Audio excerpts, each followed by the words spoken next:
Salam alaikum, chers frères et sœurs, louange à Allah et paix et bénédiction soit sur son prophète ainsi que sur ses compagnons et sa famille. Après le départ de l'armée impie de la tribu de Quraysh, les combattants musulmans ont quitté leur retraite du mont Uhud. Ils sont descendus du mont Uhud et se sont déplacés dans le champ de bataille sur ordre du prophète Mohammed sallallahu alayhi wa sallam pour passer en revue la situation de leur perte. S'il y a des blessés qui ont survécu, ils vont les secourir bien sûr. S'il y a aussi des morts, ils vont les enterrer. Le compagnon Zayd ibn Thabit a dit, il raconte, le messager d'Allah, que la paix et les bénédictions d'Allah soient sur lui, m'a envoyé le jour de la bataille de Uhud chercher le combattant musulman Sa'd ibn Rabi', qu'Allah l'agrée. Il a demandé, qui veut aller voir ce qui est arrivé à Sa'd ibn Rabi'? Qui m'apportera de ces nouvelles? Est-il parmi les vivants ou parmi les morts? Quand vous le verrez, dites-lui, la paix soit sur vous, de ma part. Et dites-lui, le messager d'Allah, que la paix et les bénédictions d'Allah soient sur lui, dit, il te demande comment tu te sens. Zayd ibn Thabit, un homme des Ansar, des partisans, il répond à la demande du prophète, il lui dit, j'irai accomplir cette mission et je reviendrai avec le compte rendu au messager de Dieu pour voir ce qui est arrivé à Sa'd. Donc cet homme qui s'appelle Zayd inspecta le champ de bataille et commença à examiner les morts et les blessés. En marchant entre les cadavres, les dépouilles et les martyrs, il entendit une voix faible provenant d'une direction. Il se tourna vers cette direction et constata que cette voix moribonde venait de Sa'd, qui gisait parmi les morts sur le point de rendre son dernier soupir. Sa'd ibn Rabi', ce combattant musulman, ce martyr, était à l'article de la mort, agonisant, ne pouvant plus survivre à ses 70 blessures, le corps lacéré par des coups d'épée et criblé de coups de lance et de flèches. Mais il avait quand même un dernier souffle. Le compagnon Zayd lui dit, le messager de Dieu, que Dieu le bénisse et lui accorde la paix, m'a ordonné de voir si tu es parmi les vivants ou parmi les morts. Sa'd ibn Rabi' lui répondit, sur toi le salam et sur lui aussi. C'est-à-dire, transmets mes salutations de paix au messager d'Allah, que la paix et les bénédictions d'Allah soient sur lui, et dis-lui que je sens l'odeur du paradis. Et dis à mes frères musulmans, vous ne serez jamais excusés devant Allah si le messager d'Allah, que la paix et les bénédictions d'Allah soient sur lui, soit blessé et que vos yeux clignent, c'est-à-dire de votre vivant. Vous ne serez pas excusés si vous n'allez pas le protéger alors que vous êtes en vie. Ne vous préservera du blâme de la résurrection si l'ennemi atteint le prophète sallallahu alayhi wa sallam et que vous ne faites rien. Qui ne peuvent avoir aucune excuse auprès de Dieu s'il laisse le prophète se faire tuer, tandis que ses compagnons sont en vie. C'était les dernières paroles qu'il prononça avant qu'il rende son âme. Le compagnon Jabir ibn Abdullah, qui perdit son père dans cette bataille, raconta, mon père est mort en martyr le jour de la bataille de Uhud. Quand on est descendu aller chercher nos victimes dans le champ de bataille, on trouva son corps qui était défiguré par la mutilation. On a couvert son visage. Quand je l'ai découvert, j'ai commencé à verser de chaudes larmes qui n'ont pas cessé de couler, tels deux ruisseaux d'eau qui m'ont brûlé les joues. Ceux qui étaient à côté de moi ont commencé à me consoler en me conseillant de ne pas pleurer, en essayant de me calmer, mais le prophète sallallahu alayhi wa sallam m'en a pas empêché. La femme qui s'appelle Fatima bint Amr, sa tante paternelle, s'est aussi mise à pleurer, alors le prophète sallallahu alayhi wa sallam l'a consolée en disant, que vous le pleuriez ou non, les anges ont continué, n'ont jamais cessé de le protéger de leurs ailes, jusqu'à ce que vous allez le soulever. Le combattant musulman, mort en martyr, Abdullah ibn Haram, ce valeureux martyr, avait dit à son fils qu'après son martyr, avant qu'il meure, il lui disait qu'il devait rembourser son créancier juif des revenus de la vente des récoltes de son verger. Il avait des dettes à rembourser. Selon les récits, Jabir ibn Abdullah, son fils, remboursa la dette. Mais il a dit au prophète, il a dit que mon père, même s'il est mort en martyr, il a laissé des dettes et il a laissé des filles. Le prophète Mohammed sallallahu alayhi wa sallam, pour le consoler dans sa peine, il lui raconta une vérité sublime en ces mots réconfortants et tant apaisants. Il lui dit, veux-tu que je t'informe ce que Allah a dit à ton père? Le fils répond, oui, certes, ô messager d'Allah, j'ai envie de savoir. Le prophète, que la prière d'Allah et son salut soient sur lui, a dit, Allah n'a parlé absolument à personne, si ce n'est derrière un voile. Et ton père, il lui a parlé directement, sans voile. Allah exalté soit-il, a dit à ton père, ô mon serviteur. Allah subhanahu wa ta'ala parle à ce valeureux martyr et lui dit, ô mon serviteur, demande-moi et je te donne. Demande ce que tu veux et je t'exauce. Il a dit, le valeureux martyr a répondu, ô Seigneur, fais-moi revivre une deuxième fois, faites-moi retourner en vie, afin que je sois tué pour toi une seconde fois, afin que je sois martyr une deuxième fois dans le sentier d'Allah. Le Seigneur, Allah subhanahu wa ta'ala, a dit, il lui a répondu, certes, j'ai dit précédemment qu'ils ne vont pas y retourner, c'est-à-dire les morts ne vont pas y retourner en vie.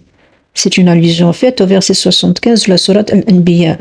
C'est-à-dire que celui qui meurt ne va pas revenir dans la vie d'ici-bas. On meurt qu'une seule fois. On vit une seule fois et on meurt une seule fois. Alors Allah subhanahu wa ta'ala a descendu le verset suivant. ولا تحسبن الذين قتلوا في سبيل الله أمواتا بل أحياء عند ربهم يرزقون. Traduit comme suit. Ne pense pas que ceux qui ont été tués dans le sentier d'Allah soient morts. Au contraire, ils sont vivants auprès de leur Seigneur, bien pourvus, ou en train de recevoir leur subsistance. وَلَا تَحْسَبَنَّ, ne croyez pas ou ne pensez pas الَّذِينَ قُتِلُوا فِي سَبِيلِ اللَّهِ, ceux qui sont tués dans le sentier d'Allah, ne pensez pas qu'ils sont morts. أَمْوَاتًا بَلْ أَحْيَاءٌ, ils sont plutôt vivants عِنْدَ رَبِّهِمْ, auprès de leur Seigneur. يُرْزَقُونَ, en fait ils sont en vie mais d'une autre manière.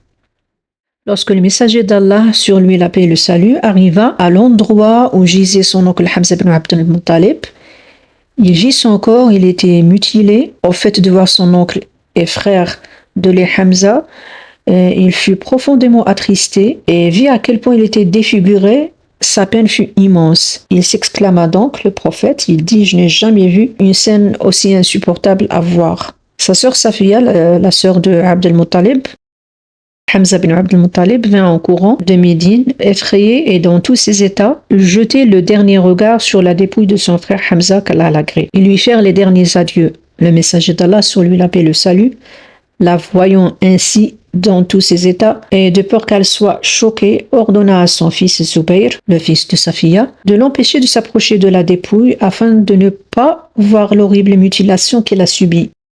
Non seulement elle l'a perdu, mais elle sera peut-être traumatisée de l'avoir reçu une mort si atroce. Son fils Zubayr l'a vu de loin venir, mais il ne l'a pas très bien reconnu. Mais dès qu'elle s'approcha d'eux, Zubayr l'en empêcha de continuer d'aller jusqu'à la dépouille de son frère. Mais elle, effarée, n'a pas cessé de chercher son frère. Où est Hamza? Je veux voir Hamza. Où est mon frère? Son fils lui barra le passage, mais elle, femme forte et robuste, lui donna un coup sur la poitrine pour l'écarter. Donc elle a rejoint le prophète Mohammed sallallahu alayhi wa sallam, qui dit à ses compagnons, j'ai peur pour elle qu'elle perde sa tête. Et donc qu'est-ce qu'il a fait pour la calmer? Il la rattrapa et mit sa main sur sa gorge pour réciter une invocation afin de la calmer et qu'elle reprend ses esprits. Et en effet, elle s'est calmée. Elle s'approcha donc de la dépouille de son frère, le regarda et implora Allah pour lui, en disant « À Allah nous appartenons et à lui nous retournerons certainement ». Elle avait dans ses mains 2 morceaux de drap de linceul. Elle savait qu'il était mort, donc elle a préparé ça en sortant de chez elle pour le couvrir avec. Le prophète Mohammed sallallahu alayhi wa sallam dit « Si ce n'est pas la panique des femmes et leur effroi, je l'aurais laissé comme ça, en parlant de son oncle Hamza. Je ne l'enterrerai pas, je le laisserai comme un repas pour les oiseaux et les fauves. Sa chair y logera dans leur estomac jusqu'au jour du jugement dernier, quand il sera ressuscité de leur boyau, c'est-à-dire que Allah rassemblera les morceaux de son corps dévorés par les carnasses et les fauves. C'était son souhait. Pourquoi donc? J'ai pas compris, franchement. Si vous avez compris, écrivez-moi dans les commentaires. Et donc, Mohammed sallallahu alayhi wa sallam devait enterrer son oncle Hamza ibn Abd al-Muttalib. Il y avait à côté de l'honorable dépouille de Hamza un autre martyr. On raconte que ce dernier n'avait pas de linceul et les compagnons avaient honte de couvrir Hamza et de laisser l'autre martyr sans le couvrir. Donc on s'est convenu de partager le linceul que Safia a ramené, un morceau pour Hamza et l'autre pour l'autre martyr. Mais les deux linceuls n'avaient pas la même dimension. Un morceau était plus long que l'autre, donc les compagnons ont fait un tirage au sort pour voir lequel des morceaux couvrirait qui. Le résultat était que le linceul qui est destiné à couvrir le corps de Hamza était plus court que sa taille. Quand on lui couvrait la tête, ses pieds restent nus, et quand on couvrait les pieds, sa tête reste nue. Le prophète Mohammed a trouvé une solution. Il a recommandé que le linceul soit tiré vers le haut du corps de Hamza de façon à ce que c'est sa tête qui soit toute couverte puisqu'il a été mutilé, le visage mutilé, et ses pieds sont recouverts d'une plante qui s'appelle Ether. Le messager d'Allah, sur lui la paix et le salut, ordonna qu'il soit enterré avec Abdullah ibn Jahsh qui était son neveu et son frère adoptif. Ibn Mas'ud qu'Allah l'agrée raconte: nous n'avons jamais vu le messager d'Allah, sur lui la paix et le salut, pleurer Hamza ibn Abd al-Muttalib autant. Il a dirigé vers la Qibla, vers la direction de la prière, puis s'est tenu debout à ses funérailles et a sangloté. Alors que les musulmans identifiaient leur pieux martyr après la bataille de Uhud et que la famille de Abdallah ibn Amr avait identifié son corps, son épouse le porta avec son frère également martyr sur le dos du chameau. Elle commençait à les ramener à Médine pour les y enterrer là-bas. D'autres musulmans firent de même pour leurs martyrs, mais le crieur du messager d'Allah, que la paix et la bénédiction d'Allah soient sur lui, les rattrapa et leur annonça lors du messager qu'il faut les enterrer là ils sont morts. Enterrer les martyrs sur leur champ de bataille. Ils revinrent donc tous avec leurs martyrs. Le prophète Mohammed sallallahu alayhi wa sallam, que la paix et la bénédiction d'Allah soient sur lui, supervisait l'enterrement de ses compagnons martyrs qui avaient tenu leur promesse envers Allah et sacrifié leurs précieuses âmes en humble offrande à Allah et à son messager. Lorsque vint le tour de Abdullah ibn Haram d'être enterré, le messager d'Allah, que la paix et la bénédiction d'Allah soient sur lui, appela, il dit: enterrez Abdullah ibn Haram, ibn Amr et Amr ibn al-Jamouh dans une seule tombe, dans la même tombe. Ils étaient affectueux et sincères l'un envers l'autre en ce monde. Mais il y avait beaucoup de martyrs, donc c'est fatigant de creuser 70 tombes. Donc ils mettaient 2 dépouilles de martyrs dans la même tombe, voire 3 parfois. Parmi les tués, le jour de la bataille de Uhud, se trouvait un juif de Banu Salaba qui s'appelle Mukhayriq. Il figurait parmi les morts. Il avait dit à son peuple avant d'aller en bataille: par Allah aux Juifs, vous savez que la victoire du prophète Mohammed sur vous est certaine et sûre. Vous savez qu'il est nécessaire de soutenir le prophète Mohammed. Alors ils lui répondirent: aujourd'hui c'est sabbat, c'est samedi. Il répond: il n'y a pas de sabbat pour vous. Et le jour de la bataille, il prit son épée et son équipement et dit: si je suis tué, mes biens seront mis à la disposition du prophète Mohammed sallallahu alayhi wa sallam pour qu'il en fasse ce qu'il veut, pour qu'il en fasse usage.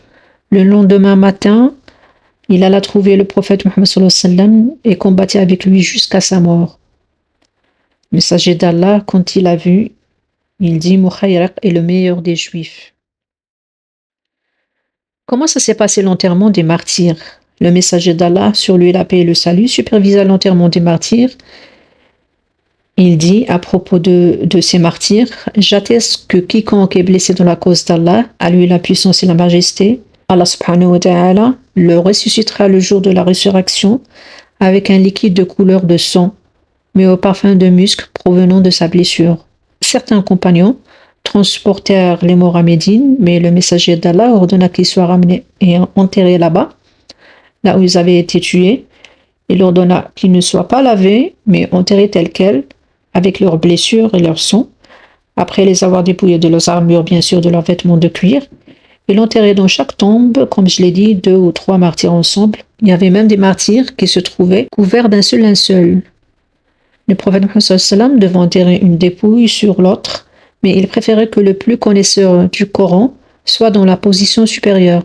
Il demandait qui est des 2 martyrs a appris plus de Coran que l'autre, et c'est celui-là qui est supérieur à l'autre, dans la position de l'enterrement.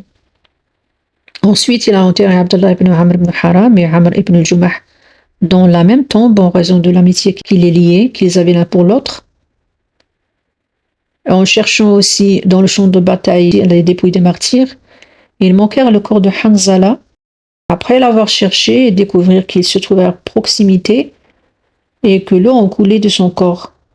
Le messager d'Allah, sur lui la paix et le salut, raconte à ses compagnons que les anges le lavaient. Ils lui ont fait la toilette mortuaire.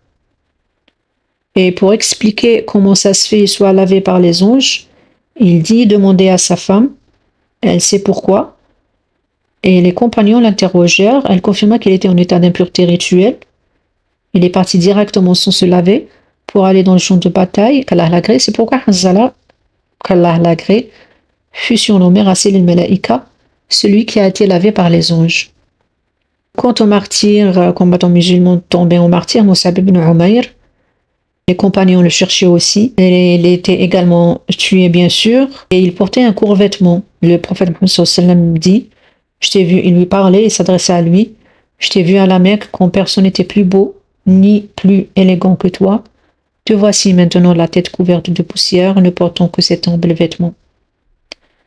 Donc, enfin, après l'enterrement, le prophète Muhammad sallallahu alayhi wa sallam fit la prière mortuaire sur les martyrs sans qu'il soit lavé.